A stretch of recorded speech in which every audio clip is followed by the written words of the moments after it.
लोककल्याण समाचारमध्ये आपल्या सर्वांचं स्वागत आहे।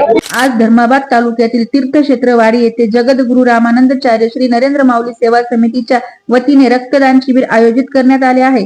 रक्तदान महाजीवनदान या संकल्पनेतून हा उपक्रम होत आहे। या महिन्यात 1000 लोकांचे रक्तदान करण्यासाठी प्रयत्न सुरू असून अगोदर मागच्या आठवड्यात धर्माबाद व नंतर कारेगाव फाटा अशा 2 ठिकाणी हे शिबिर यशस्वी झाले असून शेकडो सेवेकरी यात सहभागी झाले होते। सामाजिक कार्य म्हणून हे शिबिर आयोजित करण्यात आले असून यात माता भगिनी, ज्येष्ठ नागरिक यांच्यासह सर्व सेवेकरी सहभागी झाले आहेत। दान हे सगळ्यात श्रेष्ठ दान आणि महान दान असते। जीवनामध्ये जेव्हा जन्माला येतो त्यावेळेस कोणतं दान करा की न करा, पण रक्तदान हे प्रत्येकाने केलं पाहिजे। याबद्दल आणि या पूर्ण परिसरामध्ये या शिबिरामध्ये जास्तीत जास्त जो सहभाग आहे तो इथल्या महिलांचा दिसत आहे। याबद्दल महिलांच्या प्रतिक्रिया काय आहेत आपण या जाणून घेऊया। माझी इच्छा होती माऊला रक्तदान करायची। माझं वजन पण कमी होतं, 46 किलो वजन होतं, पण माऊलीला रक्तदान केल्यामुळे माझं उलट वजन जास्त वाढलंय, 49 किलो वजन झालंय।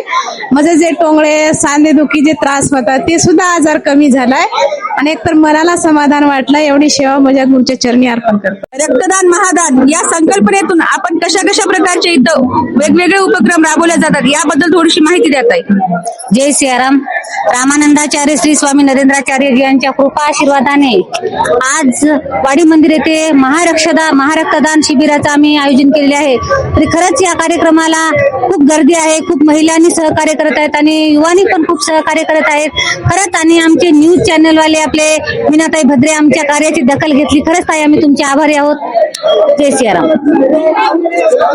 भूतान या निमित्ताने आपण महिलांना काय संदेश देणार आहोत याबद्दल थोडीशी माहिती सांगा। सर्वांनी रक्तदान करावे, माऊलींच्या आशीर्वादाने हे सांगू शकतो। सर्व महिलांनी रक्तदान करावे। रक्तदान केल्याने आपलं रक्त काही कमी होत नाही, उलट आपलं रक्त वाढत असतं। जय सिया। आपण पाहू शकता इथलं वातावरण किती भक्तिमय झालेलं आहे। खरोखरच हा उपक्रम अत्यंत चांगला असून या उपक्रमाची दखल अनेक तालुक्यांमध्ये घेतली जात आहे। दैनंदिन घडामोडींसाठी आपल्या चॅनलला लाईक, सबस्क्राईब व शेअर करायला विसरू नका।